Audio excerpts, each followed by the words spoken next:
غریب نواز صرف اللہ پاک کی ذات ہوتی ہے، تو حضرت سیدنا حسن سجری خواجہ غریب نواز رحمۃ اللہ تعالیٰ علیہ کو غریب نواز کیوں کہا جاتا ہے؟ یہ کون سی آیت کا یا حدیث شریف کا خلاصہ ہے؟ غریب نواز اللہ کی ذات ہوتی ہے. غریب نواز تو ہے بھی، عربی تو ہے بھی نہیں. غریب نواز میں غریب کی مدد کرنے والا. تو سبھی تو چندے مانگتے ہیں یار اپنے اپنے اداروں کے لیے. یہ جو سماجی ادارے ہوتے ہیں غریبوں کو راشن دیتے ہیں، بیواؤں کی مدد کرتے ہیں، بہت کچھ کر رہے ہوتے ہیں سارے ادارے، ہے نا. تو یہ کیا ہے؟ یہ غریب نوازی تو ہے. اب ہم سے مسئلہ کوئی نہیں ہے، ریڈ کراس والوں سے مسئلہ نہیں ہے جو دنیا بھر کے غریبوں کو نوازنے کے لیے دعوے کر رہے ہوتے ہیں. تو خالی ایک ولی اللہ سے ہی مسئلہ ہے کہ ان کو غریب نواز کیوں کہتے ہو.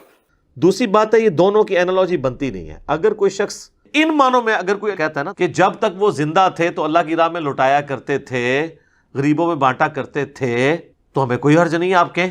لیکن یہ کہہ رہے ہیں کہ جو اب بھی ان کے دربار پہ جاتا ہے وہ اس کو نوازتے ہیں.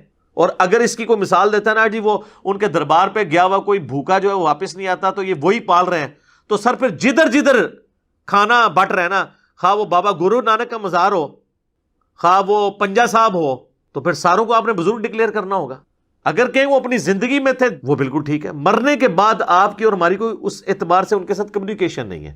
اب وہ ہماری دعاؤں کے محتاج ہیں، ہم ان کے لیے دعائیں کریں گے اور وہ کسی کو کچھ نہیں دیں گے، اللہ ہی سے آپ نے مانگنا ہے. اور اس کو سپورٹیو میں ایک ہی آیت پڑھوں گا، یہ تو میرا فیوریٹ ٹاپک ہے، میں اس پہ گھنٹوں بول سکتا ہوں. سورۃ المائدہ کی جو آیت نمبر 75 ہے نا وہ بڑی ڈیسائسو ہے اس کانٹیکسٹ میں.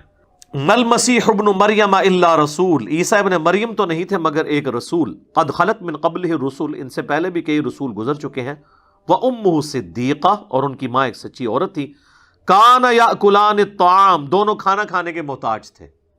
انظر کیف نبین لہم الآیات، دیکھو تو صحیح ہم کس طرح اپنی آیات کھول کر بیان کرتے ہیں. ثم انظر انا یؤفکون، پھر ان کی بھی طرف دیکھو، یعنی یہ جو نصارہ ہیں کرسچنز کس طرف اوندے منہ جاتے ہیں.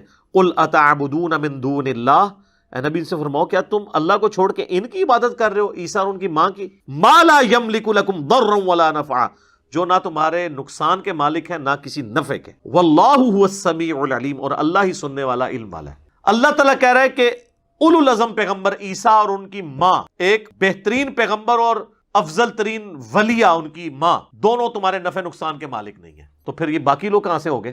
اور اللہ نے کہا دونوں روٹی کھانے کے محتاج تھے، وہ خود محتاج تھے روٹی کے. اور دوسرے نے کہا ان کو کہا من دون اللہ، اللہ کے سوا.